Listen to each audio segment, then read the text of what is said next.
Zarfe ka plot, përthuajse në asnjërin nga ta nuk ka faturë të energjisë elektrike. Ani pse kjo është e rregulluar me ligj.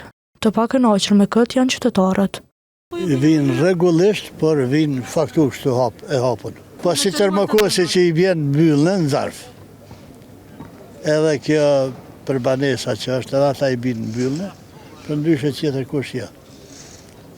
Këtë i binë faktura dhe që i fushin në për ato kutijat postare, ashtu pa kur farë. Vjen kush do në mund me i kontrolu, me i këshyrë.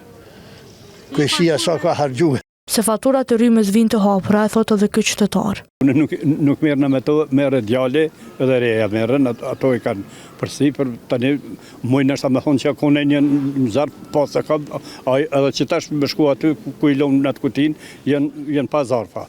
E Abdullaj Bishi ka një hall tjetër. Fakturat e rrymës vinë me fakturë të hapur, edhe bile vinë unë jetojnë Bardhash, a vjen adres Prishtinë.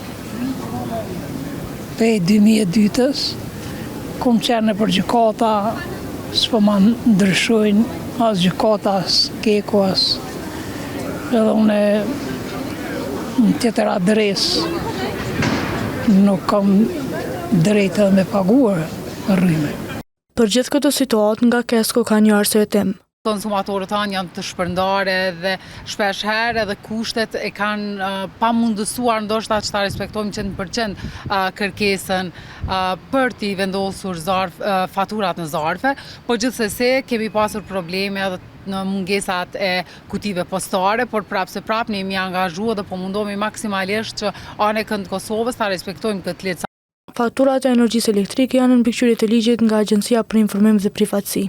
Mirë po nga kjo agjenci thonë se nuk kanë marrë ndonjë ankesë nga qytetarët. Ne kemi pranuar gjithashtu informacion prej kontrolluesve për këtyre kompanive që vetëm kanë filluar implementimin e këtij projekti, në disa lagje vetëm kanë filluar të futen zarfa faturat e konsumatorëve. Por ne si agjencion nuk kemi pranuar ankesa nga qytetarët pasi që kemi shqiptuar këto dy gjëra. Për mosarfimin e faturave, kjo agjenci kishte gjëbitur vitin e kaluar 2 kompani.